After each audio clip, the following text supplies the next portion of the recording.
लता जी के गाने बहुत शुरू से ही पसंद हैं, बचपन से मैं सुनता आया। लता जी की जो क्वालिटी आवाज़ की, उसकी बात ही अलग है। झूठा एक दिलासा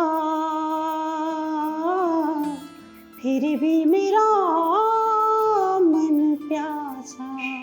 उर्दू पॉइंट की वीडियोस देखने के लिए हमारा चैनल सब्सक्राइब कीजिए और बेल के आइकन पर क्लिक कीजिए ताकि आप हमारी तमाम आने वाली वीडियो से बाखबर रह सकें। नाम मेरा वसीम है, तकरीबन 40 के लगभग मेरी उम्र है और काम मेरा कलर का है। लता जी के गाने बहुत शुरू से ही पसंद हैं, बचपन से मैं सुनता आया और बहुत प्यारी आवाज़ में मुझे लगती है उनकी। आज भी मैं उनके गाने सुनता हूँ तो ऐसा लगता है कि आज ही बने हैं। बस बहुत शौक़ था और बस उस लगन में मैं उनके साथ जो है उनके गाने साथ गाता था। मुझे पता नहीं था कि मैं मकसद गाते गाते मेरी आवाज़ की क्वालिटी इनकी आवाज़ से कुछ टच करेगी। तो बस फिर वो इसी तरह से मेरा एक रियाज़ भी बनता हुआ गया। मैंने सीखा तो नहीं है, बस लता जी के गाने सुनकर, और उनके बहुत पसंद भी थे मुझे, बस उनको सुनकर जो है वो परफॉर्मेंस में देता था, मैं गाता था और इसी तरह से जो है मेरा एक रियाज़ भी बनता हुआ चला गया। फरमाइश भी करते थे दोस्त कि यार ये वाला गाना सुनाएं आप आज ये लता जी का गाना कोई अच्छा सा सुना दें। मुझे अच्छा लगता था। फिर इसी तरह से एक हमारे इलाके में एक प्रोग्राम हुआ म्यूज़िकल, तो वहाँ पर फिर दोस्तों ने कहा कि यार एक जो है गाना हमारा ये लड़का है बहुत अच्छा गाता है, हम ये चाहते हैं कि यहाँ पर एक गाना ही गाए स्टेज पर। मैंने फिर वो पहली दफ़ा मैंने परफॉर्म किया ड्यूट आवाज़ में, तो वो बहुत ज़बरदस्त किस्म का वहाँ पर माहौल बन गया था, एक समा बन गया था वहाँ पर। तो फिर वहाँ से लोगों ने कहा भाई और भी सुनना चाहते हैं हम। फिर इस तरह से मेरे को पूरा एक ग्रुप जो पीछे था हमारे साथ वो सुन रहे थे मुझे, वो बहुत उनको एक शॉट भी लगा यार ये क्वालिटी बिल्कुल बड़ी मुख्तलिफ है और इसकी बंदे की आवाज़ जो है वो लता जी से टच कर रही है इस बंदे की। फिर वो मुझे इस तरह से चले गए एक क्लब। वहाँ पर उन लोगों ने मेरे कुछ गाने वगैरह मुझे बताए कि आप ये वाले गाने गाएं।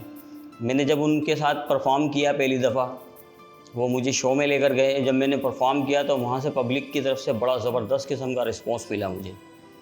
तो मेरे दिल में एक शौक़ उठा कि यार मुझे इस फील्ड में जाना चाहिए। फिर मैं इस तरह से मुझे दूसरे ग्रुपों ने देखा, वो लेकर जाने लगे मुझे। इस तरह से मैं पूरे हैदराबाद में मशहूर हो गया। मेरे नैना सावन भादो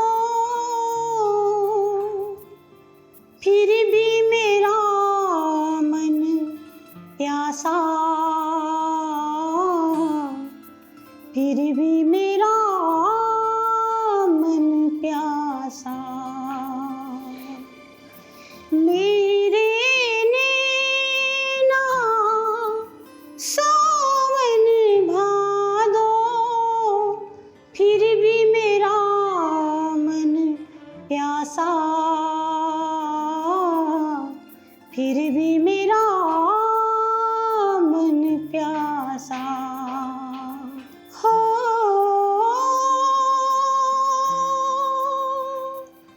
बात पुरानी है, एक कहानी है, अब सोचो तुम्हें याद नहीं है, अब सोचो नहीं भूले वो सावन के झूले। रुत आए रुत जाए देके झूठा एक दिलासा, फिर भी मेरा मन प्यासा। ज़्यादातर लोग जो है वो जो मेरे को जानते हैं वो वसीम लता का लक़ब मुझे दिया गया है। कि इसकी लता जी से आवाज़ टच करती है। और वसीम लता उन्होंने नाम भी मेरा ये रख दिया। ज़्यादातर वसीम से कम जानते हैं लोग, वसीम लता के नाम से बहुत ज़्यादा जानते हैं। जब मैं परफॉर्मेंस देता हूँ तो मेरे हाथ में अक्सर मेरे पूरे हैदराबाद की फील्ड के बंदे ये कहते हैं कि यार हमारे पास जो हैदराबाद में जो गुलकार है वसीम लता, उसके हाथ में इनाम बहुत आता है। और मुझे बड़ा उस टाइम पर बहुत अच्छा लगता है जब लोग मुझे इनामात देते हैं। पैसे भी मैं लेता हूँ, फ़ीस भी मैं लेता हूँ।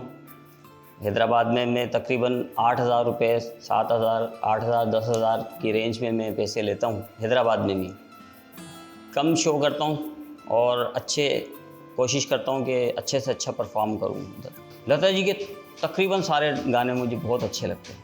लता जी की आवाज़ ही मुझे बहुत पसंद है। मैं समझता हूँ उन जैसी क्वालिटी दुनिया में नहीं है और आ भी नहीं सकती। लता जी की जो क्वालिटी है आवाज़ की, उसकी बात ही अलग है कि लता जी तक मेरी आवाज़ चली जाए। और खैर उन जैसा गा तो नहीं सकता, कोशिश करता हूँ मैं उनकी कॉपी करने की। और अगर आवाज़ वहाँ तक पहुँच जाए तो ये तो मेरे लिए बहुत बड़ी खुशी की बात होगी।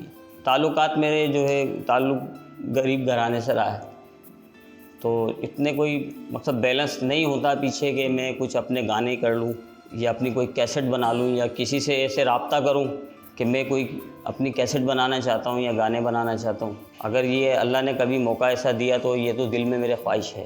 ये दिल तुम बिन कहीं लगता नहीं, हम क्या करें। ये दिल तुम बिन कहीं लगता नहीं, हम क्या करें। तुम ही कह दो अब ए जाने